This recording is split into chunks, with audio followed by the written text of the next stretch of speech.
Chapter 9. What is Strength X a non-user's battle?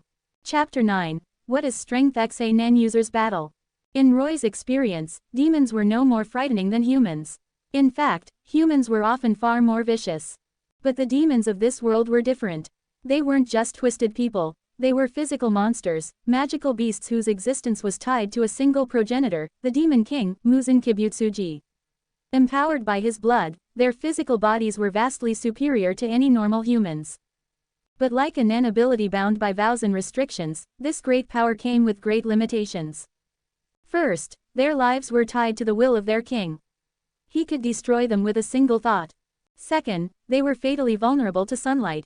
This weakness forced them to be nocturnal predators, which was the very reason old man Saburo had insisted Tanjiro stay the night, inadvertently saving him from the massacre that claimed his family. Third, they were hemiphagic, subsisting entirely on human blood. Starvation would weaken them, but a fresh meal could restore them to their peak in an instant.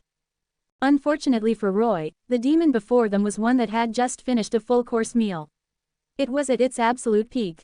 And it's still daytime, Roy thought, marveling at his own good luck. A thick layer of clouds had completely obscured the sun, giving the creature the confidence to hunt in the snow-covered forest. Bro, what is that thing? Tanjiro's voice was a terrified whisper, his hand gripping the hem of Roy's haori. You said it yourself, Roy replied, his voice calm. A demon. A real demon? Then we have to run. Run. Roy didn't turn. Run where? You plan on leading it back to the house. He shifted his grip, hoisting the hand axe onto his shoulder and taking a deliberate step forward. Tanjiro, who had already started to turn, froze in place. His brother's voice cut through the cold air, leaving no room for argument. Stay here. In the next instant, Roy was gone. Using Shadow Step, he crossed the 300-meter distance in a series of explosive leaps, becoming a blur of motion, a gale of wind and snow that shot directly towards the creature. The demon sensed him coming. It tossed aside the half-eaten corpse of the woodcutter, its blood-red eyes fixing on the approaching boy. A grin split its face, revealing a row of sharp fangs. Ha, perfect timing. It rasped. This old man's meat was stringy. But you too, you'll be nice and tender. The demon let out a guttural laugh. Instead of retreating, it stomped a foot into the ground, kicking up a crater of snow, and launched itself forward like a cannonball. It met Roy's charge head-on, its claws, sharper than any knife, slashing down at his head. The speed was terrifying. Tanjiro screamed, Bro, look out. A whoosh of air passed a hair's breadth from Roy's neck. At the last possible second, he had activated Rhythm Echo. His body flickered, leaving behind a solid after-image as the real Roy reappeared at the demon's flank. He brought the hand axe around in a powerful, horizontal arc.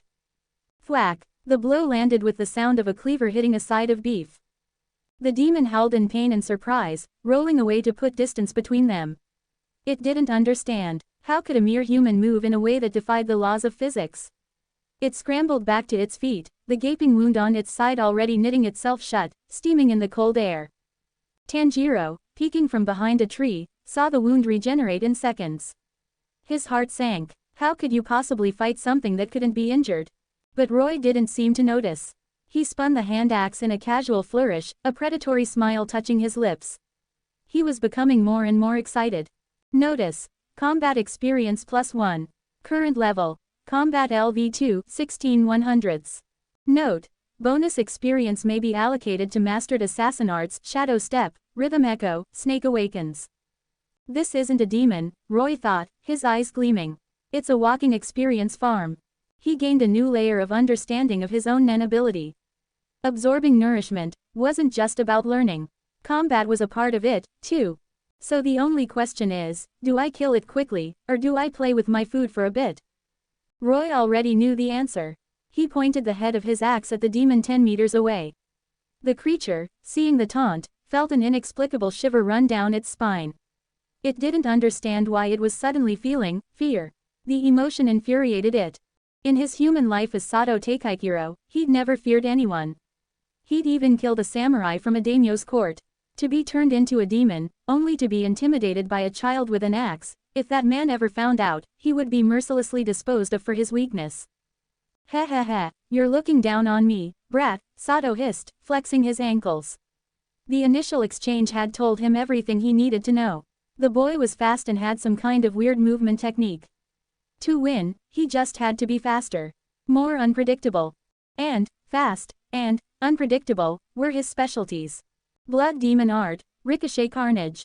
Sato's body changed. The soles of his feet warped, bending into a concave, spring-like shape.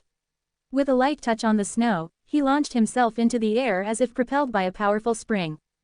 What happened next would be seared into Tanjiro's memory for the rest of his life. The forest was suddenly filled with dozens of after-images of the demon. They ricocheted from tree to tree, each bounce accompanied by the stench of blood and a gust of wind, their movements a chaotic, three-dimensional storm of violence. It was so fast that Tanjiro rubbed his eyes, but he couldn't tell which one was real. All he could do was clench his fists in helpless terror. Oh no, bro, it can make clones just like you. No, it's not the same. Roy's eyes were coated in a layer of aura. He had activated Gyo. He could see what Tanjiro couldn't. The demon was using the reactive force from its spring-like feet, bouncing off the trees and the ground to generate phantoms through sheer, overwhelming speed. His own rhythm echo was an illusion that exploited the blind spots in an opponent's vision. In terms of raw velocity, the demon was far superior. But what Sato Takaichiro could never have imagined was that he wasn't facing some talented martial artist. He was facing a true Nen user, one whose aura nodes had been fully awakened. And what was a Nen user? A Nen user could use Gyo to see the flow of aura, to distinguish the real from the fake. A Nen user could use Ten to maintain a state of perfect mental calm. And a Nen user could use their aura to empower their attacks, strengthening their body and their weapon to an absurd degree. So, my foolish, dear little brother, allow me to teach you your first real lesson. Roy took a deep, steadying breath and raised the hand axe. His voice was perfectly calm. Watch closely, Tanjiro. Because true strength is the one thing that will never lie to your eyes. And with that, he swung. 4 comments 0 vote. Chapter 10. The Cunning of Demons X First Kill in a New World. Chapter 10. The Cunning of Demons X First Kill in a New World. The swing ended with a spray of crimson.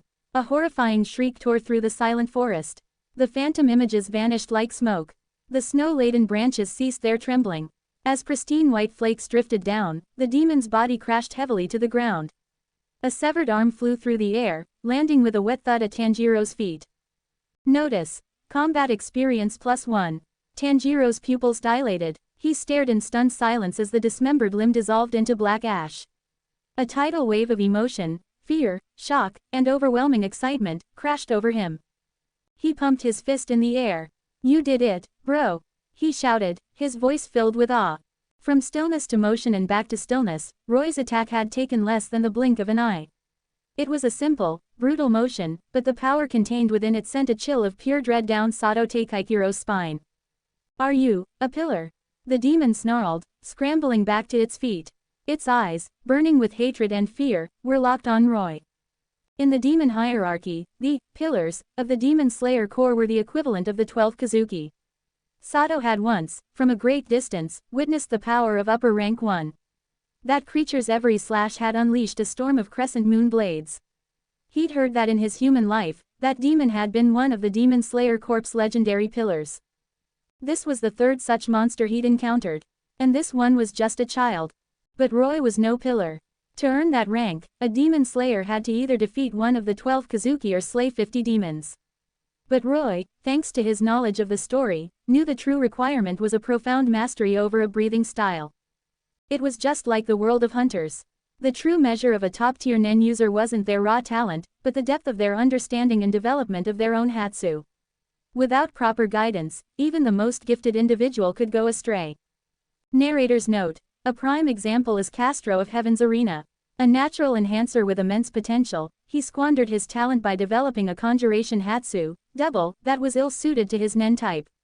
This fundamental mismatch ultimately led to his defeat and death at the hands of Hisoka.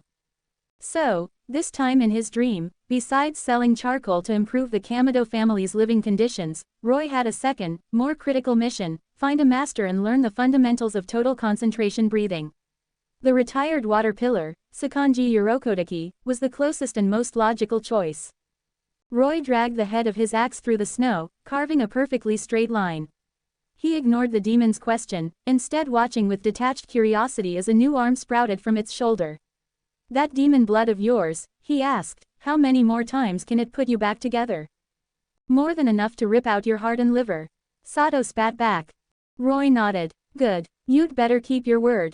Because now, nobody's leaving until you've done just that. Sato and Tanjiro both stared, utterly baffled. Tanjiro couldn't understand why his brother wasn't pressing the attack while the demon was still regenerating. Sato's mind, on the other hand, instantly went on high alert.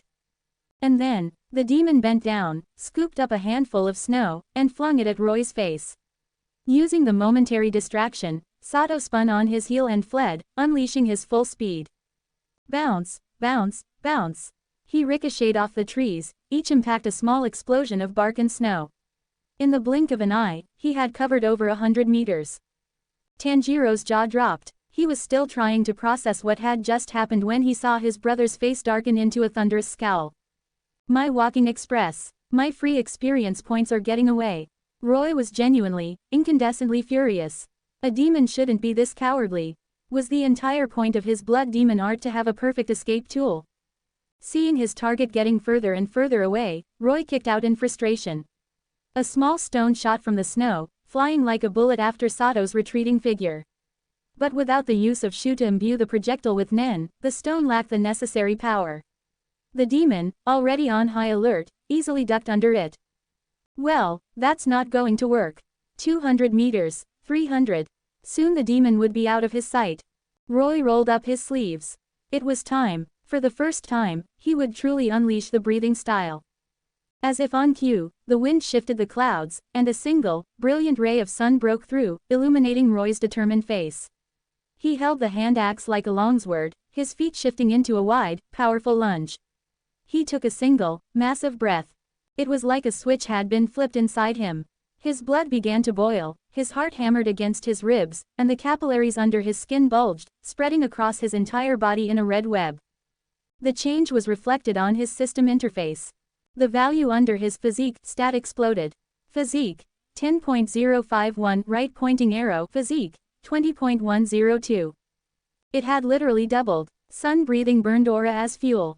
A divine fire seemed to ignite in Roy's eyes. Seizing the momentary, explosive boost in power, he lunged forward. Shreen, the axe head screamed as it tore through the frigid air. Tanjiro saw a flash, a flicker of something impossibly fast moving past him.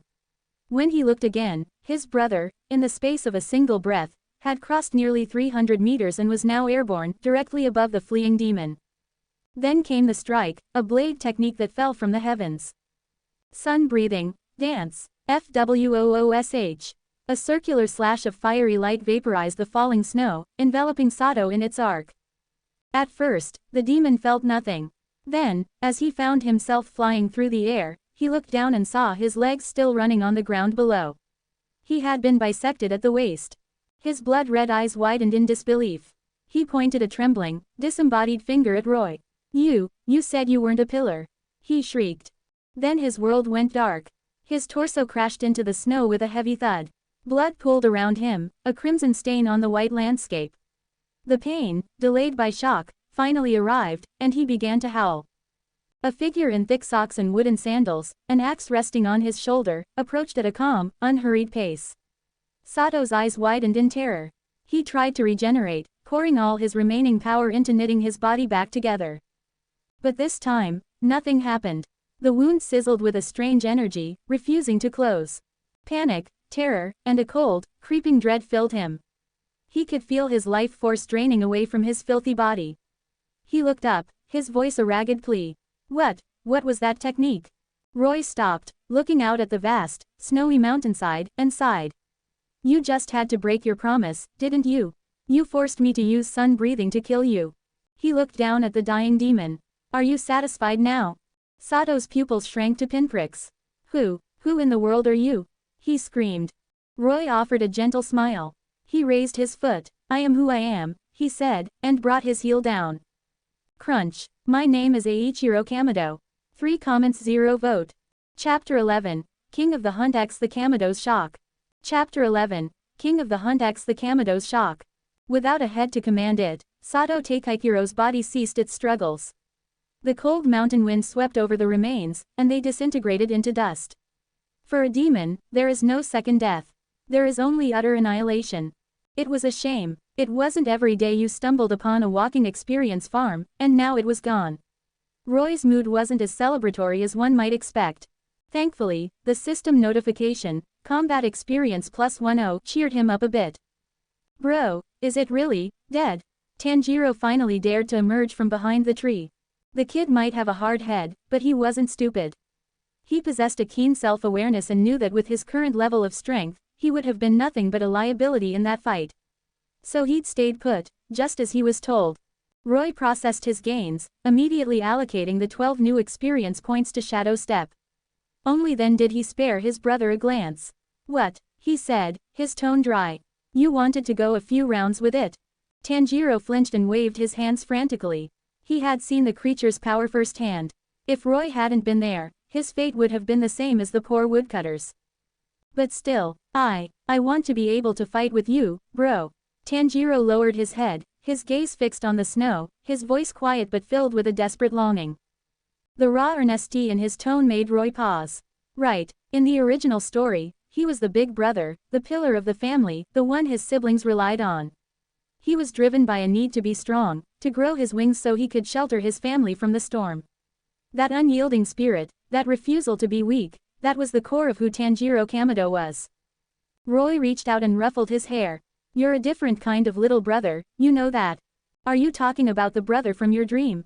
Yeah, what's his name? Illumi. Tanjiro repeated the name in his head, then said with conviction, he must really look up to you, bro. Roy let out a short, humorless laugh.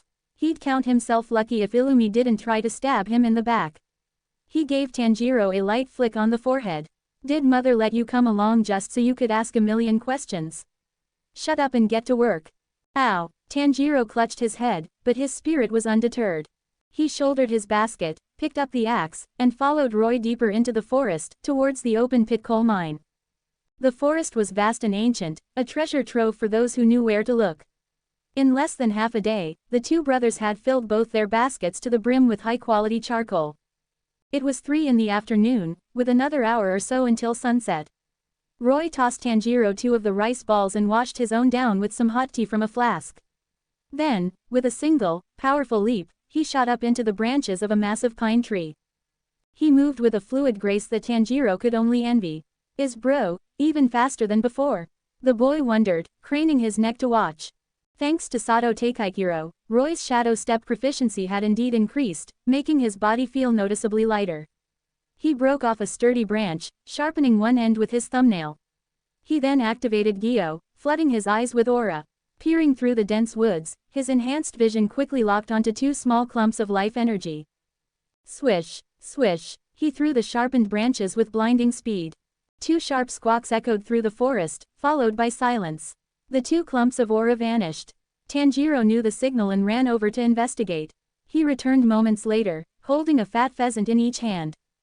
Bro, pheasants, he called out excitedly. These will be great for father and Nezuko. Roy didn't reply. He leapt from the tree, vanishing into the deeper parts of the forest. When he returned this time, he was carrying a roe deer over his shoulders. Whoa, Tanjiro's jaw dropped. He circled the deer, fascinated. He had never seen a creature like it, not up close. He was so absorbed that he didn't notice Roy toss the deer, its neck cleanly broken, at his feet before disappearing once more. 10 minutes later, a furious, guttural roar echoed from the woods. Tanjiro flinched, turning towards the sound. Roy emerged again, this time dragging a massive, bristly wild boar by its tusks. His foolish little brother stared, his eyes wide, blinking several times to make sure he wasn't hallucinating.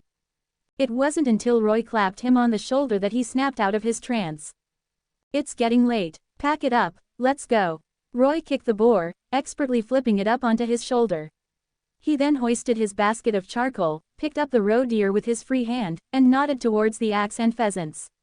You get those. He started walking back the way they came. In this era, with demons and wolves stalking the land, no sane person dared venture out at night.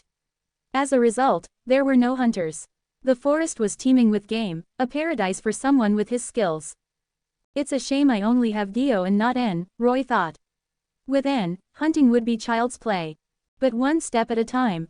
For now, mastering sun breathing and strengthening his body was the priority. The boy with deep crimson hair walked through the snow-covered world, a smaller version of himself trailing behind. They chased the setting sun, their two sets of footprints marking a trail through the wilderness. Tanjiro was quiet on the way back. Maybe it was the weight of the gear he was carrying. Or maybe it was the shock of seeing a man eaten by a demon. Whatever the reason, he didn't say a word until the faint wisp of smoke from their cabin was visible in the distance. He hurried to catch up to Roy, his expression set with a new resolve. "Bro," he said, his voice firm. "I want you to teach me." "Teach you what?" "You know, the HYA. And the whoosh," Tanjiro demonstrated by swinging the pheasants around like swords. He nearly got a face full of feathers. Roy rolled his eyes. All right, I get it. You're always making things complicated." "Heh." Tanjiro grinned sheepishly, scratching the back of his head. The pheasant in his hand slipped from his grasp and flopped onto the snow. His reward was a swift kick to the rear. He limped the rest of the way home, appearing before Kai, Tanjiro, and his younger siblings. "I'm back. Where's your brother?" "Right behind me." Tanjiro handed the pheasants to his mother and took off his shoes on the veranda. As he moved aside, the rest of the family saw the figure standing behind him. Roy stamped the snow from his boots and dropped the wild boar onto the ground with a heavy thud. He stood there, a roe deer in one hand, a full basket of charcoal on his back, and the massive boar at his feet. He smiled. "I'm home." The entire Kamado family stared, their eyes wide with disbelief. They now knew exactly how Tanjiro had been feeling for the past hour. 5 comments 0 vote. Chapter 12. The Transparent World XA Father and Sons Talk. Chapter 12. The Transparent World XA Father and Sons Talk. Whoa, that boar is huge. Brother Eiichiro, did you guys find a whole nest of them? Don't be silly, Shigeru, Takeo piped up, puffing out his chest. Father said wild boars are dangerous and you should run if you see one. This one must have run into a tree and knocked itself out, right? Run into a tree. Roy only knew they had a habit of rubbing against them. He smiled and ruffled Takeo's hair. You're the smart one, Takeo. Takeo beamed, looking immensely proud. See, I was right. The proclamation earned him a slew of eye rolls from his siblings. Yeah, you're a genius. Nezuko, acting the part of the older sister, took charge, grabbing her little brother by the ear and playfully dragging him away from his moment of glory. Kai just shook her head with a fond smile. She came over and helped Roy with the heavy basket of charcoal. You're not hurt, are you? Roy shook his head and handed her the roe deer. He and Tanjiro brushed the snow off their clothes and stepped onto the warm veranda. A small stove burned in the corner, a pot of hot tea warming on top of it. Tanjiro sat beside it, wrapped in a thick blanket. He beckoned Roy over. Roy sat down beside him. A cup of steaming tea was passed into his hands. You've worked hard, Eiichiro, Tanjiro said, his voice soft. It was nothing. Tanjiro was a big help. Roy took a sip, deflecting half the credit to his brother. Tanjiro, who was busy making faces at baby Hanako in their grandmother's arms, looked up and scratched his head, embarrassed. I didn't really do anything. It was all bro. An unspoken pact hung between the two brothers. Neither of them mentioned the demon, unwilling to bring that terror into their home. But Tanjiro's mind was as clear and sharp as a winter sky. He knew his son. Tanjiro was incapable of lying. Which meant the deer, the pheasants, and the man-sized boar were indeed all Roy's doing. A boy, barely a teenager, hunting a wild boar by himself. Tanjiro looked at Roy with a deep, penetrating gaze. The boy simply sipped his tea, his expression calm. He reached out a free hand to gently poke Hanako's cheek, enjoying a rare, quiet moment of peace. The moment was short-lived. Kai's voice called from the kitchen. Eiichiro, Tanjiro, come help me butcher the pig. Coming. The two brothers went, with two small shadows, Takeo and Shigeru, trailing close behind, chanting, "We wanna watch. We wanna watch." In an instant, the main room was quiet, leaving only Tanjiro, Nezuko, and their grandmother with the baby. The evening passed, and soon the rich, savory smell of roasting meat filled the small courtyard. For dinner, they had a feast. All pretense of table manners vanished. Everyone ate as if they were afraid the food would disappear, their bowls never empty. By the end, everyone except Roy had a round, tight belly. Even Tanjiro had a rare second helping. Oof, I'm stuffed. Takeo, you have to rub my tummy, Shigeru groaned, flopped on his back like a starfish. Takeo lay beside him in a similar state of blissful incapacitation. After dinner, Roy, at his mother's request, herded the younger boys off to bed. As he left, he saw Nezuko was already helping her mother clear the dishes. The night grew deeper. Takeo and Shigeru, after a brief wrestling match, fell into a deep sleep. Tanjiro, utterly exhausted from the most eventful day of his young life, mumbled a "good night," and was gone the moment his head hit the pillow. The oil lamp was blown out, plunging the room into darkness. Only Roy remained awake. He was waiting, and soon, the figure he was waiting for arrived. A familiar, soft cough came from outside.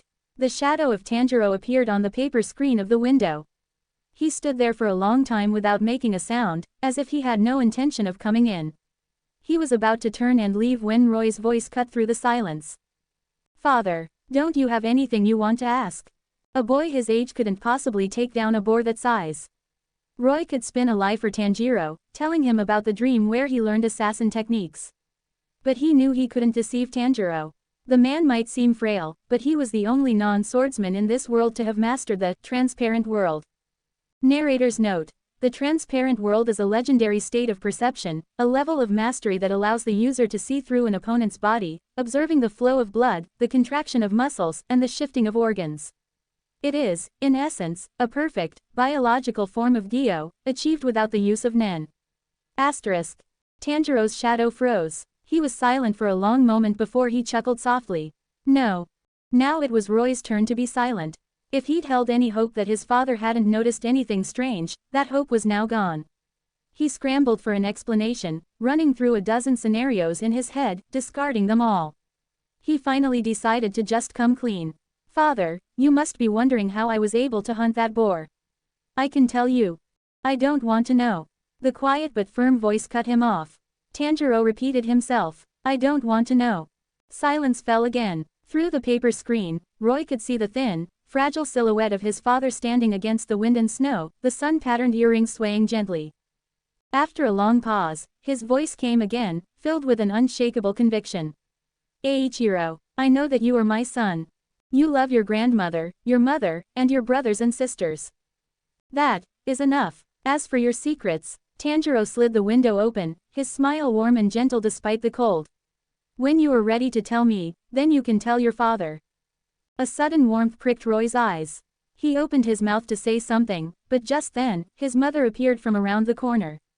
The ever-gentle Kai swatted Tanjiro's hand away from the window, grabbed him by the ear, and dragged him away, her voice a fierce whisper, scolding him for bothering the children and letting the cold in. A gust of wind blew into the room, and it was, indeed, cold. Roy pulled the blanket up to his nose, leaving only his eyes exposed as he stared up at the dark wooden beams of the ceiling. Sometimes, a moment can be so good, so pure, it feels unreal. He wouldn't mind staying like this until morning. At least then, he wouldn't have to wake up to his other family. That grand, powerful family with its 100 servants who would die on his command. That family with the cold father, the psychotic mother, the twisted brothers, and the grandfather who killed for a living. So why am I here? And why do I have to leave? Roy asked himself the questions over and over. As he stared into the darkness, the answer finally came. That's it. I'm here to become strong. Strong enough to tear that other family down. To become its true master. 4 comments 0 vote. Chapter 13. First encounter with Miluki X the essence of Budo. Chapter 13. First encounter with Miluki X the essence of Budo. The boy's thoughts settled, and he quickly fell into a deep sleep. This time, he dreamed of his past. He saw flashes. The crack of a whip soaked in salt water, the hum of an electroshock prod, the scuttling of venomous insects. His hands and feet twitched in his sleep, his muscles clenching reflexively. You can't know the unique agony of a water-soaked lash until you've felt it tear your skin. You can't comprehend 500,000 volts until you've had it course through your body. You can't understand the feeling of your guts churning in poison-fueled convulsions until you've been bitten. From the age of 3, as far back as his memory went, this was his daily training. It was Silva who had personally led him by the hand and thrown him into that personal hell, all under the guise of building the foundation for a competent assassin.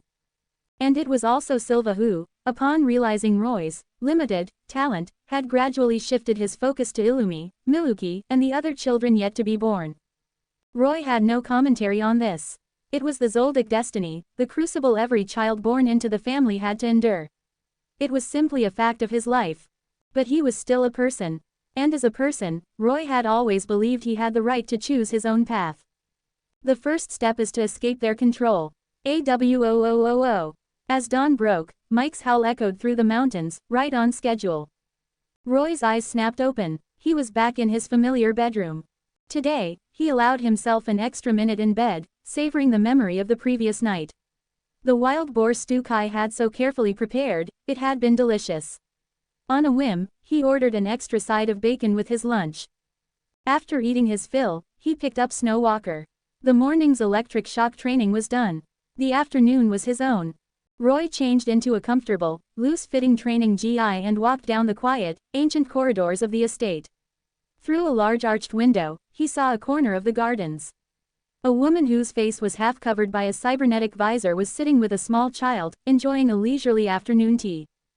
The child was pale and extremely pudgy, his limbs resembling stacked sausages. He was wearing a frilly little hat and an ornate, doll-like dress with knee-high socks and buckled leather shoes.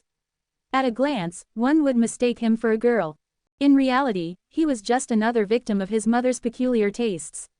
Roy himself had narrowly escaped a similar fate as a child, but had put a violent end to it by tearing the clothes to shreds.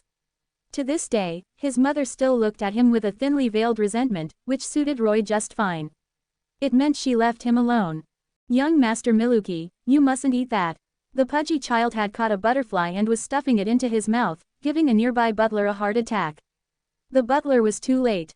Half the butterfly was already gone, and the only way to retrieve it now would be to wait for it to come out the other end. Crunch, crunch, Miluki chewed with relish, a fine layer of colorful powder dusting his lips. At some point, he seemed to notice the gaze from the corridor. He laboriously tilted his round head, his eyes trying to focus. "Who's that?" "That is your elder brother, young Master Roy," the butler supplied, noticing Roy by the window. He placed a hand over his chest and bowed respectfully. Roy said nothing. He didn't want to interrupt Miluki's few remaining moments of childish bliss. His gaze lingered for only a second before he turned and continued towards the training hall. As for his mother, if she was pretending not to see him, why should he bother approaching her? To her, he was just a failed product, after all. Roy gave a self-deprecating smirk, his hand resting on the hilt of Snow Walker. He pushed open the heavy doors to the training hall. Shing! The pure white blade seemed to despise grime. As Roy drew it, it flashed with a cold, blue light, its razor edge seeming to cut the very dust motes dancing in the sunbeams.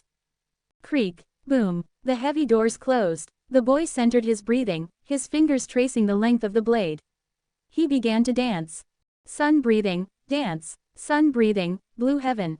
Sun breathing, raging sun. Physique plus 0.05. Plus 0.05. Plus 0.05. At one point, the blade flashed. Snow Walker left Roy's hand, flying like a silver dart across the room. A small, hidden surveillance camera in the corner let out a faint whine and went dark. Simultaneously, in the master bedroom on the second floor, the monitor Silva was watching dissolved into a screen of static. The man, who had been lounging on the tiger skin sofa with a glass of red wine, didn't move. A slow, amused smile spread across his face. He wasn't angry. He simply gestured to the injured Subone, who was standing stiffly in the corner. She moved to turn the monitor off, but he waved his hand again, stopping her. Instead, he motioned towards the armory. Moments later, Subone returned with a sheathed katana. Silva rose to his feet, taking the weapon in his hand. The moment he gripped the hilt, his entire presence shifted. He became a predatory beast, radiating a raw, untamable power that was terrifying to behold. Subone instinctively took 2 steps back, melting into the shadows to give him space. Her face was calm, but her mind was a whirlwind. The master's interest in Roy had become excessive. When did it start? She wondered. It had been ever since the boy had started performing this strange dance. FWOOSH. A blade of wind from a practice swing sliced past Subone's face, snapping her back to reality. Silva had begun to move. He held the sword with both hands, mimicking Roy's dance. The blade became a living thing, slashing, thrusting, cleaving, all seamlessly integrated with the phantom-like movements of Shadow Step. For a moment, the entire room was filled with a storm of after-images and glinting steel. When he executed the final form, Dragon Sun Halo Dance, the blade let out a sharp, resonant ring. Silva stopped, his feet planted, and exhaled a long, slow breath. A low, deep chuckle rumbled in his chest. He narrowed his eyes, a profound understanding dawning on him. This is not a dance, he said, his voice quiet but absolute. This is Budo. Subone's eyes widened. Silva's words immediately brought to mind one person, a certain old man with a spiky ponytail who was fond of playing with a ball. The strongest human alive, a grand master who had reached the pinnacle of martial arts through a daily ritual of 10,000 punches of gratitude. What Silva had just felt was the essence of that pursuit. It was the spirit forged in the relentless quest to surpass one's own limits, to absorb the principles of the natural world, to revere life while accepting the cycle of death. And now, a glimmer of that same legendary essence had appeared here, in a training hall of assassins. It was unthinkable. Take this, Silva said, tossing the katana to her. Have it maintained. Subone caught it mechanically, her mind still reeling from the display. She glanced back at the static-filled monitor, where only moments before she had seen the boy's graceful, deadly form. And a single sentence echoed in her mind. Are you not a dog as well? 3 comments 0 vote. Chapter 14. A Clash of Wills x Maha Zoldyck. Chapter 14. A Clash of Wills x Maha Zoldyck. Loyalty is not a blind absolute, it is always directed at someone. Subone had dedicated her entire life to the Zoldyck family. From Zeno to Silva, and even to the yet unborn Kahlua, her service had always been to the truer designated heir. From her perspective, she had done nothing wrong. She had been acting in Silva's best interests. When the master, bound by pride, could not bring himself to ask something of his son, it fell to the servants to act on his behalf. But now, that was no longer necessary. Young Master Roy had dared to destroy a surveillance camera, and not only had Master Silva shown no anger, but he had even seemed intrigued. This meant it was time for her to re-evaluate her approach. Subone walked out of the master bedroom, the katana held carefully in her arms. The late afternoon sun slanted through the long corridor windows, its heat now a gentle warmth. Being a butler for the Zoldyck family was no easy job. It was a role paid for in blood and sweat. One had to manage the master's daily life, assist with their training and recovery, anticipate their every need, and, when necessary, even provide emotional support. In the entire Zoldyck estate, there were few whom Subone truly respected. Godo was one of them. And in the corridor leading to the armory, the old butler and the young one she respected had an unexpected encounter. She was going to oil the master's katana. He was returning from the armory, having just oiled Snow Walker. A fine blade is both strong and fragile, it must be regularly maintained to prevent oxidation and rust. It was ironic. These weapons usually sat in the armory for years, collecting dust. Now, this place was about to become a frequent haunt for the 2 most prominent butlers of the Zoldyck family. Godo emerged from the armory just as Subone was approaching. He gave her a slight nod, stepped aside to let her pass, and continued on his way. I thought you would hate me. Subone's voice, raspy and low, stopped him in his tracks. Godo paused but didn't turn. I thought, she continued, that after I disrespected your master, you would do something. I have been waiting for you.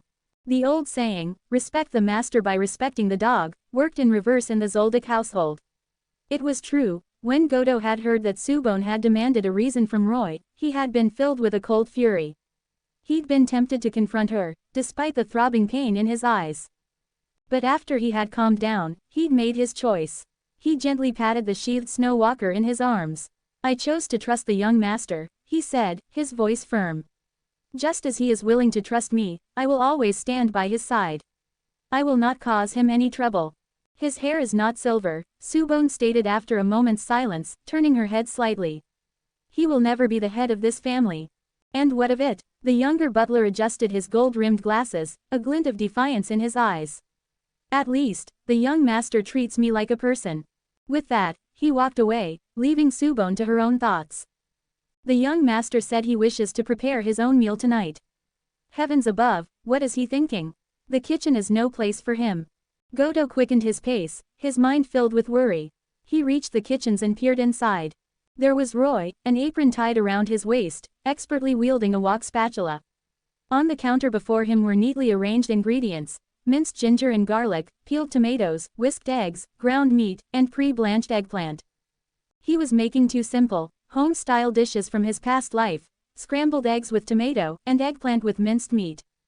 It had been nearly a decade since he'd last cooked, and he wasn't sure how much he remembered. But driven by a craving for the familiar tastes of his past and a desire to prepare something similar for the Kamado family, he had thrown himself into it. He was performing an action no other Zoldyck, not Zeno, not Silva, not Illumi, not even the ancient Maha, would ever dream of, stir-frying. FWOOSH.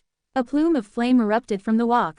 The chefs Roy had kicked out of the kitchen were now peeking through the doorway, their heads clustered together, whispering in disbelief. The sun must have risen in the west. A mouse must have paid a New Year's visit to a cat. There was no other explanation for why the eldest son of the Zoldyck family was in the kitchen, insisting on cooking his own food. He hadn't even let his personal butler, Goto, assist him. He moved with a practiced ease, finding his rhythm. The initial awkwardness gave way to a fluid confidence. The toss of the wok, the control of the flame, the timing of the ingredients, it all came back to him. With a final, expert flick of the wrist, the two dishes were plated. The aroma, I've never smelled anything like it. Look at the color, so vibrant, it must taste incredible. What are you talking about?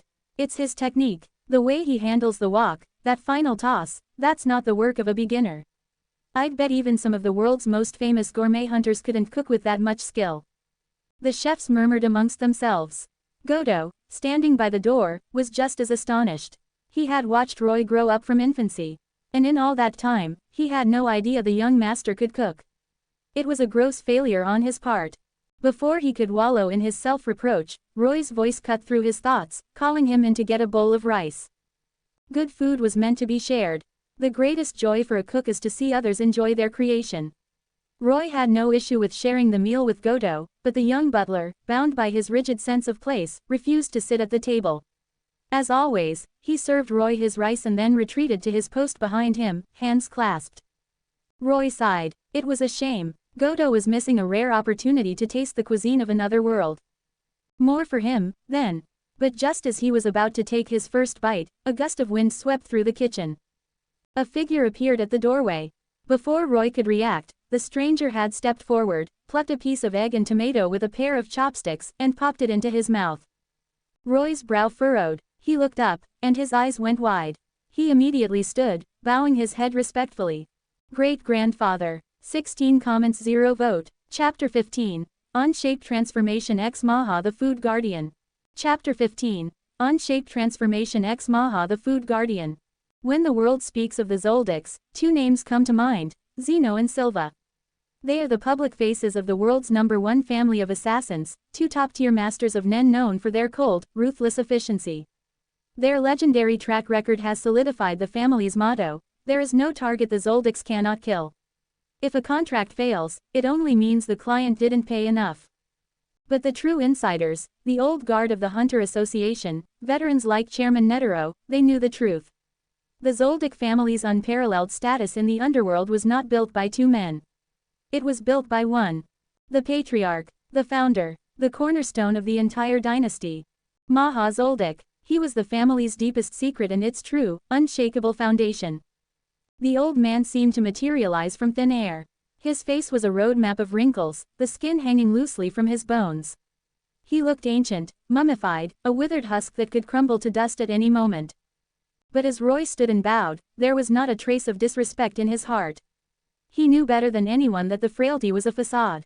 The man's true age was a mystery, and his power was absolute. If he were ever to truly lose his temper, neither Silva nor even Isaac Netero himself could be confident of walking away unscathed. His own grandfather, Zeno, had once said it himself, of all the people who have fought my grandfather and lived, Chairman Netero is the only one. That single statement spoke volumes about the man's legendary power. Maha moved like a ghost. He drifted to the table and sat down, his eyes seeing nothing and no one. His chopsticks became a blur of motion. He ate with a slow, deliberate pace, yet his hands moved so fast they left after images. Seeing his hard-won meal disappearing at an impossible rate, Roy scrambled back to his chair and joined the fray. By the time he sat down, half the food was already gone. That speed. A jolt went through the boy. He quickly grabbed a piece of eggplant. By the time he'd swallowed it, 3/4 of the food had vanished. He took a hasty bite of rice, and with a clatter, 2 empty plates were dropped onto the table. All that remained were a few lonely slices of tomato. Apparently, they were too tough for the old man's teeth. Great-grandfather. Roy's hand, chopstick still poised, froze in midair. The old man let out a satisfied burp, completely ignoring Roy's mournful gaze. He was gone as quickly as he had appeared, his voice echoing faintly down the corridor. Ah, to be old, my teeth aren't what they used to be. I'll leave these tomatoes for my good grandson, for the vitamins. Roy and Godo were left in stunned silence. They looked at each other, speechless. The young butler finally cleared his throat. Young master, he said tentatively. Perhaps, some cream of mushroom soup for dinner. Roy felt his stomach churn at the thought and waved the suggestion away. He took Snow Walker from Godo and walked back towards his bedroom. Tonight, the moon was a sliver, mirroring Roy's own mixed feelings. He was disappointed he didn't get to eat his own cooking, but his great-grandfather's reaction was undeniable proof of one thing: his skills hadn't faded. With a little practice, he could get them back. It would be more than enough to impress Takeo and Shigeru, at least. Feeling a bit more confident, Roy entered his bedroom. As he went to place Snow Walker on the sword rack Godo had prepared, his eyes swept the room and locked onto something new. A book he had never seen before was lying on his desk. Its pages, stirred by the night breeze coming through the open window, fluttered softly. Roy frowned. He knew for a fact it wasn't his. He walked over, and in the pale moonlight, he saw that the book was old, its pages yellowed with age. The title on the cover was faded and barely legible, but he could just make out the words. On the shape transformation of Nen. Shape transformation. Is this a technical manual? A thought struck him. He quickly left his room and hurried down the hall to the small bedroom he passed every day. The room was always dimly lit, the sound of cartoons playing 24/7. Peeking through the window, he saw the same withered old man, fast asleep in his rocking chair. Roy stood by the window for a long moment, clutching the book in his hand. He then bowed deeply in gratitude. The old man stirred, as if his body had gone numb from sleeping in one position for too long. He turned over, presenting a small, hunched back to the window. Only after Roy had left did he crack open an eye. He sighed softly and spoke to a dark corner of the room. You can come out now. The shadows seemed to warp and twist, and a figure emerged. He had silver hair and a silver beard, with a metal ring around his neck. His robes were emblazoned with 8 stark characters, a kill a day, active for life. Good evening, grandfather, Zeno said, bowing respectfully. The old man didn't bother to reply, the rocking chair creaking rhythmically. Zeno didn't seem to mind. He came here every day, a routine check-in. He walked behind the chair and began to gently massage Maha's shoulders. An assassin's hands, which could take a life in an instant, were also masters of the human body's every pressure point. Grandfather, Zeno said conversationally as he worked. Why were you willing to part with father's notes? He paused. If I'd known a single meal could make you this happy, I would have learned to cook myself. You, Maha snorted. If you cooked it, I wouldn't dare eat it. A bunch of fools who only know how to kill. Just like your dead father. All of you, arrogant to the bone. Zeno fell silent. His father, Zig, was a forbidden topic in the family. It was Zig who had accompanied Netero to the Dark Continent. It was Zig who had brought back a magical beast from that voyage. And it was Zig who, on his deathbed, had repeatedly warned them to beware of the curse. The beast was still kept on the mountain. The curse, however, had yet to manifest. Zeno's daily visits were a precaution, a way to monitor his grandfather's health, terrified that some unknown affliction from that dark place might one day claim him. But for now, Maha seemed stable. Today, he'd even had a good appetite. It was a positive sign. I'm surprised, Zeno remarked. Roy's talent may be lacking, but it seems he has a gift for cooking. I'll have to try it myself sometime. He is my grandson. Maha's eyes snapped open, his gaze sharp and fierce as he glared at Zeno. From now on, only I get to try it. Zeno was silent. 4 comments 0 vote. Chapter 16. Zig's notes X leaving the mountain for the first time. Chapter 16. Zig's notes X leaving the mountain for the first time. In the end, Zeno was unceremoniously ejected from the room. He didn't look displeased, merely surprised. He had never seen his grandfather act so possessive over a meal. The brief encounter seemed to have an effect on him. Instead of heading back to his own quarters, Zeno turned and walked in the opposite direction. He moved with his hands clasped behind his back, his footsteps making no sound on the ancient stone floor. His mastery of shadow step had reached a point where sound itself seemed to avoid him. He came to a stop outside Roy's window, a silent phantom in the night. Inside, the boy was completely absorbed, his attention fixed on the book in his hands. He was totally unaware of the figure watching him. Nen is not some mystical, unknowable force, the book began. The Shingen Ryu school defines the learning process with its own terms: point, tongue, ren, and release. The more commonly known principles are ten, zetsu, ren, and hatsu. In truth, both are simply different ways to describe the same process of expression. The essence of Nen is this: through introspection, you give your life force, your aura, a language. You then shape that language with your imagination, and finally, you release it. That is all there is to it. The advanced applications, shu, ken, en, in, are nothing more than deeper, more complex applications of that same imagination. For example, zetsu, the art of concealing one's presence. All it does is pull the aura that naturally leaks from your body back inside. This lowers your presence to almost nothing, but it comes with a severe consequence. Without the protective shroud of ten, your body is completely vulnerable to an attack from another Nen user. In conclusion, the path to mastering Nen is not about learning 1,000 different applications. It is about deepening your understanding of Nen itself. The two pillars upon which all true power is built are shape transformation and property transformation. These are what every Nen user must focus on. The night wind rustled the curtains. At some point, Roy finally pulled his eyes away from the book. He glanced out the window, but Zeno was long gone. In his place, a bright moon hung in the sky. For a moment, it felt as if the moon were looking back at him, giving him a new perspective on himself. This was the difference between guided instruction and fumbling in the dark. A systematic education might not guarantee greatness, but it would always prevent abject failure. A self-taught Nen user, unless they were a once-in-a-generation prodigy, would likely never even touch the level of a true master. Roy closed the book, a new understanding dawning on him. After a moment of thought, he took out a pen and paper and wrote down 3 words. Aura quantity, application, mechanics. Aura quantity was his raw power. Application was his skill in using that power. And mechanics represented the rules that governed it, vows and restrictions. For a complete Nen user, all 3 had to be honed to a razor's edge. So his current path, strengthening his body to increase his aura quantity, was, at its core, the correct one. Ding! The clock in the corner chimed 10, signaling it was time for sleep. To further master sun breathing and extend the time he could maintain total concentration, sleep was his most crucial training tool. Roy stretched, put away his notes, and threw himself onto the soft bed. The chirping of cicadas was a familiar lullaby. As the moon climbed higher, the Zoldyck estate was alive in its own strange way. A certain boy with empty eyes was digging a hole in the garden. A certain pudgy child, dressed by his mother in frilly nightmares, was dreaming of chicken legs. And on the second floor, a woman's shriek echoed, the monitor in the master bedroom fuzzy with static. Roy turned on his white noise app, folded his hands over his stomach, and cleared his mind. Soon, he was drifting down the kaleidoscopic tunnel, back to the sea of his subconscious. He stood once more before the countless wooden doors rising from the water. This time, instead of going straight to the Demon Slayer door, he took a moment to examine the others. One door was marked with a stylized whirlpool. Another had a folded paper insect pinned to it. A third was adorned with a single, unblinking eye.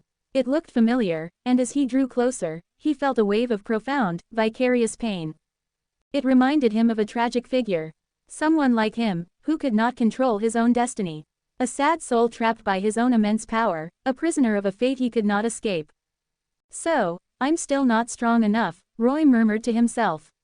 True strength means imposing your will upon the world, so that its pain becomes your tool, not your burden. He turned away from that sorrow and pushed open the door with the Oni mask. The familiar sensation of falling. He opened his eyes to Tanjiro's face, the scar on his forehead looking just like a Demon Slayer mark. Bro, wake up, we have to go sell the charcoal in town today. To spend one day mining and one day selling was the rhythm of their lives. If you were fast, you could make it back before nightfall. If not, you'd have to camp in the mountains or find a kind soul to take you in for the night. Why are you so close? Roy grumbled, gently pushing Tanjiro's face away as he sat up. Takeo and Shigeru were still fast asleep. He got out of bed quietly, his smaller, overeager shadow following close behind. He pushed open the door and saw the familiar expanse of white, and the spot by the wall where his father had stood last night. The footprints were gone, but the memory of his words remained. As if sensing his thoughts, he looked towards the main house. On the veranda, Tanjiro was looking back at him. A simple breakfast was already laid out by the stove. Eiichiro, Tanjiro, come and eat. Coming, Tanjiro chirped, his earlier grumpiness forgotten as he ran ahead. Roy followed at a slower pace. In the main house, only Kai and Nezuko were up. Hanako must have been fussy last night, meaning their grandmother was still sleeping with her. They all spoke in hushed tones. For breakfast, they had rice balls and a miso soup made with the leftover pork from last night's feast. Knowing the boys had a long journey ahead, Kai had made extra for them to take on the road. As they ate, Roy noticed a neatly sewn patch on the sleeve of Nezuko's kimono. He took a sip of soup. This trip down the mountain might take a couple of days, he announced. First, I want to get some new clothes for Nezuko and the boys. And second, he added, his gaze distant, I need to make a trip to Sagiri Mountain. The retired water pillar, Sakanji Urokodaki, lived on Sagiri Mountain, training new recruits for the Demon Slayer Corps. Roy had decided to pay the old master a visit. If he could receive his personal guidance, it would be the best possible outcome. 12 comments 0 vote. Chapter 17, The Kamado Brothers Depart XA Legacy of 1,000 Years. Chapter 17, The Kamado Brothers Depart XA Legacy of 1,000 Years. 2 days. That long? Bro, I don't need new clothes, Nezuko said with a gentle smile, her eyes curving just like their mother's. We should use the money to buy more food for the little ones. We're getting the clothes, Roy stated, his tone leaving no room for argument. And thanks to yesterday's hunt, we won't be lacking for food for at least 2 weeks. But still, Kai's face was etched with worry. Why do you need to go all the way to Sagiri Mountain? The town at the foot of their own mountain was more than large enough to sell 2 days' worth of charcoal. To learn something, Roy said, taking a bite of his rice ball. Tanjiro is old enough to help out now. The family doesn't need 2 full-time coal miners. I thought I'd see if I can learn a trade to bring in some extra money. He couldn't mention the demon. He certainly couldn't mention the demon slayers. Not with Takeo and Shigeru right there. The lie, a skill honed by years of Zoldyck training, came easily. But it was a lie that Kai and Tanjiro, who knew their son, could see right through. And Tanjiro, who had seen the demon with his own eyes, knew it for what it was. Bro is lying, he thought, sneaking a glance at Roy, only to quickly look down at his soup when Roy's sharp gaze met his. You don't need to worry about that, Kai said softly. Nezuko and I can weave baskets. We can sell them in town for enough to buy new clothes. That's right, bro, Nezuko added, pulling a beautifully woven basket from under the table. I've gotten pretty good at it. The neat little patch on her own sleeve was a testament to her skill with a needle. You're amazing, Nezuko, Roy praised her, before his eyes shifted to Tanjiro, who had remained silent throughout the exchange. He then turned back to his mother, his resolve firm. No, I have to go. He played his final card. Maybe, I can find a way to cure father's illness down there. The words hung in the air, and Kai's objections died on her lips. Tanjiro's sickness was the shadow that loomed over their entire family. If there was even a sliver of hope. Nezuko and Tanjiro glanced at their father. Tanjiro, silent, reached into Nezuko's weaving basket and picked out a single, thin needle. He closed his hand around it and stood up. Eiichiro, he said, his voice gentle but firm. Come with me. The weight of the snow had bent the branches of the pines low. Tanjiro, wrapped in his thickest haori, led the way off the veranda and around to the back of the house. Roy followed in silence. The 2 sets of footprints they left in the fresh snow were erased by the wind moments after they were made. Hold out your ear, Tanjiro said, revealing the needle. This will sting a bit. Be brave. He deftly pierced Roy's earlobe. The pain was a sharp, brief prick, like a mosquito bite, and then it was gone. Roy watched as his father carefully removed the Hanafuda earrings, the legacy of Yorichi Sugikuni, from his own ears. He gently threaded one through Roy's newly pierced lobe. As a father, I don't have much to give you, he said, adjusting its position. But I can give you this. This is our family's inheritance. He stepped back, his voice a quiet prayer. May the god of fire watch over my son. May he keep you from sickness and harm, and grant you a safe journey. The earring dangled from Roy's ear, swaying in the cold wind. Tanjiro smiled, the same way his own father had smiled at him when he was a boy. "It suits you," he said. "You look strong." Roy's throat felt tight. He wanted to say something, but the words wouldn't come. All he could manage was a raw, heartfelt promise. "I will find a cure for you, father." Tanjiro simply clapped him on the shoulder. "Go on now," he said, turning to leave Roy with the sight of his thin, frail back. The boy stood alone for a moment, silent. A clump of snow fell from a branch above, sliding down the collar of his GI with a chilling touch. He took a deep breath and followed his father back. By 7 in the morning, the Kamado brothers were ready. The 2 pheasants, still too stupid to crow at dawn, were cooped in a basket. The boys had their own baskets of charcoal on their backs, flasks of hot tea, and a bundle of rice balls. Tucked into their belts were 2 sharp hand axes. Since Snow Walker couldn't be brought into this world, the axes would have to do for protection. Kai fussed over them, tucking in Tanjiro's collar, tightening the scarf around Roy's neck, her words a stream of motherly worries. "Be careful on the road. If you see trouble, walk away. Don't stare at crowds. It's better to pay for an inn than to sleep in the mountains." "Mother, it's okay," Tanjiro blurted out, too excited for his first trip down the mountain to be patient. "We're not leaving forever. Don't worry." He patted the axe at his side confidently. "If we run into any trouble, I'll protect bro." "The best way you can help is by not getting in his way," Kai said, giving him a fond but exasperated look. She turned back to Roy, her eyes filled with a deep, unspoken plea. "Take care of your brother." Roy just nodded. His gaze swept over his family, Kai, Tanjiro, Nezuko, and finally rested on his grandmother, who had just emerged holding a sleepy Hanako. The baby, her eyes still half closed, reached her little arms out to Roy. He walked over, unafraid of the sleep crust in the corners of her eyes, and planted a soft kiss on her cheek. "I'll be back," he promised his grandmother. The old woman smiled and nodded, sitting down on the veranda to watch them go. As their small figures began to recede into the snow, she felt a hot tear trace a path down her wrinkled cheek. "Kai," she whispered, her voice trembling. "I have this feeling that the boy who leaves us today is not the one who will return." Kai stood in the snow, wiping her own tears away with the back of her hand. "I should go check on Takeo and Shigeru," she said, avoiding the old woman's gaze. "They'll throw a fit when they realize their big brother left without them." She turned and disappeared into the house. The snow began to fall faster, harder. The vast courtyard, a gateway to the endless forest, was empty now, except for the solitary figure of Tanjiro. He stood in the falling snow for a long, long time, his eyes fixed on the path his sons had taken. Long after they had vanished from sight, he began to dance. The Hinokami Kagura dance, blue heaven, raging sun. He moved like a spirit of fire in the heart of the blizzard, his form a swirl of grace and power. But this time, the Hanafuda earrings were no longer there to dance with him. That ancient symbol, the 1,000-year bond between Yorichi Sugikuni and the Kamado family, had been passed on. It had a new master now, one who was embarking on a new journey. A journey that would carve a new path through history, one that not even the originator of the style could have ever foreseen. 2 comments 0 vote. Chapter 18. Water Walking X A Leap of Faith. Chapter 18. Water Walking X A Leap of Faith. "Bro, are we going to Sagiri Mountain to learn how to kill demons?" Tanjiro's voice was a mix of excitement and apprehension. "I remember old man Takea from town talking about it once. He said there are real demon slayers there." Takea was a friend of their father's, a portly man with a magnificent beard who ran a clothing shop. He'd moved away years ago, but his stories had clearly stuck with Tanjiro. "I am," Roy replied, not breaking his stride.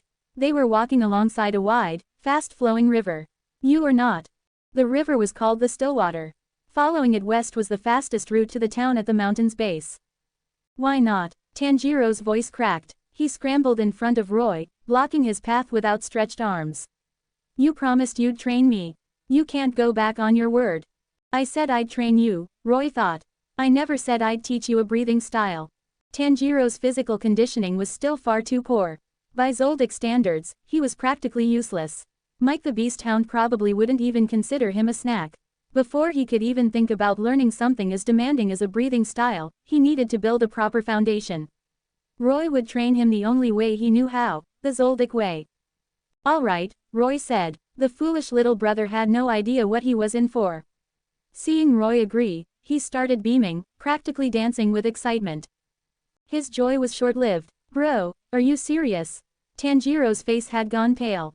Roy's first training assignment was simple: reach the town at the foot of the mountain before the morning rush ends. It was a journey that normally took 4 hours. Roy was demanding they do it in 2. How is that even possible? Tanjiro stammered. Run. It was the only answer. They would run the entire way, with full baskets of charcoal on their backs. There was no better way to build his stamina and strengthen his body. Roy did a few quick ankle rotations. You run on the bank, he said, turning towards the rushing river. I'll run on the water. He didn't look back. We have to make it on time. Run on the water. Tanjiro stared, certain he'd misheard. Then he watched in horror as Roy, basket and all, took a running leap towards the river. Bro, he screamed, lunging forward to grab his arm. I take it back. I don't want to train anymore, okay? Just come back. Tears streamed down the boy's face. A single, horrified thought repeated in his mind: it's my fault. I pushed him too far. This is all my fault. Tanjiro's kindness was his greatest strength and weakness. It was the same quality that would later make him hesitate to kill the demon attacking his sister, a hesitation that nearly cost him everything.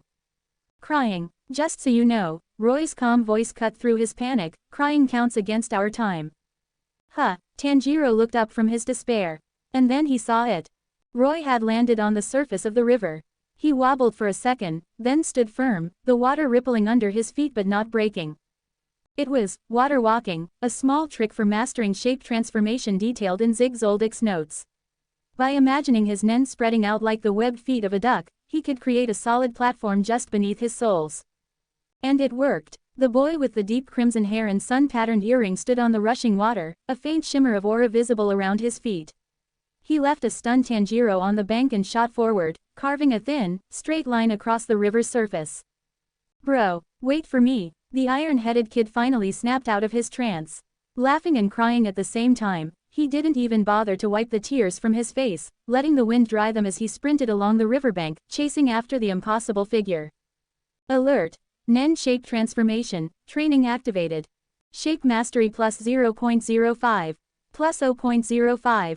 Plus 0.05. The system notifications were a welcome bonus. According to the book, Roy thought, there are other exercises. Cliff walking, hookless fishing, the goal is always the same. To use the shape of your nen to overcome the limitations of the natural world. In other words, to impose your will on reality. With that thought, he pushed off, incorporating shadow step into his movements. He became a blur, leaving a trail of after images on the water's surface, startling a flock of egrets into flight. Tanjiro watched, panting, a new fire in his eyes. I want to be that cool, too.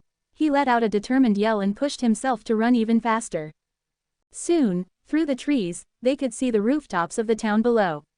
The sounds of merchants calling out their wares and the braying of mules drifted up to them.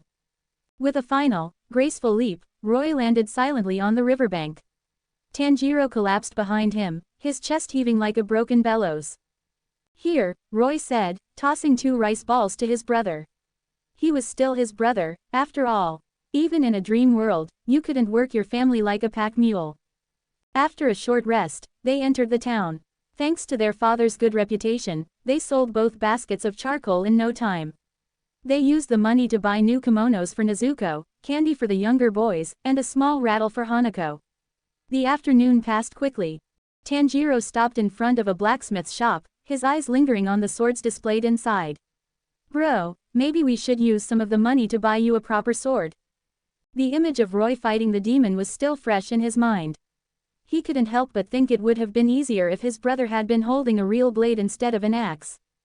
Don't bother, Roy said, pulling him away. He'd already gotten directions to Sagiri Mountain from a friendly shopkeeper.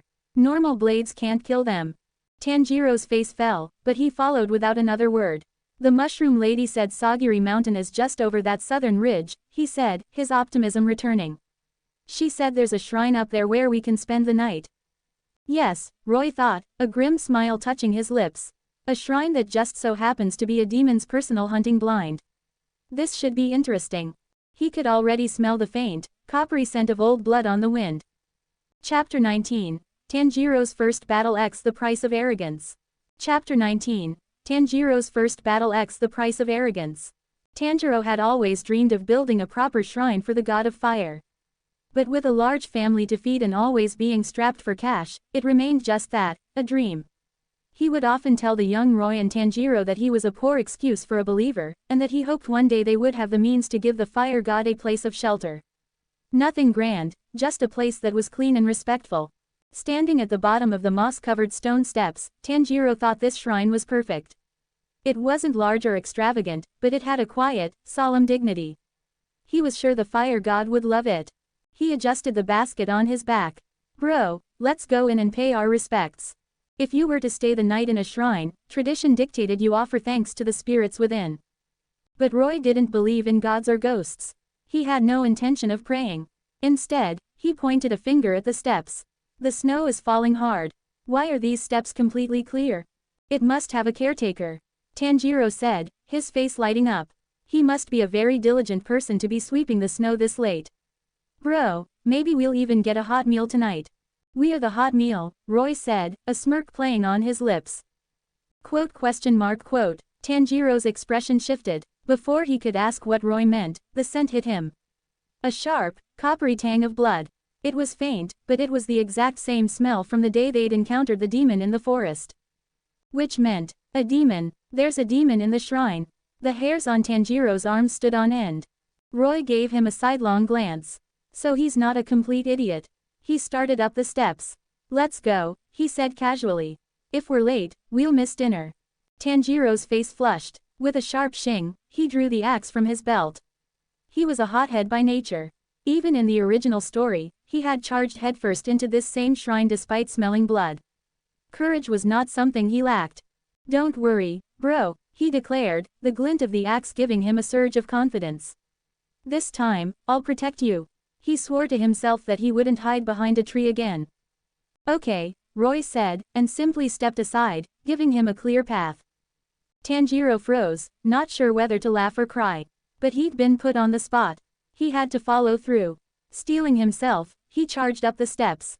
Roy followed at a leisurely pace, a thin layer of nen already coating his eyes. With Gyo, he could see everything inside the shrine with perfect clarity. It was exactly as he remembered from the story, a low-level demon that used the shrine as a lure for travelers and merchants. The rash of disappearances in the area was undoubtedly its handiwork. It had no blood demon art, but its raw strength and regenerative abilities were more than enough to dominate the local countryside. Crunch, crunch, the demon was enjoying its meal.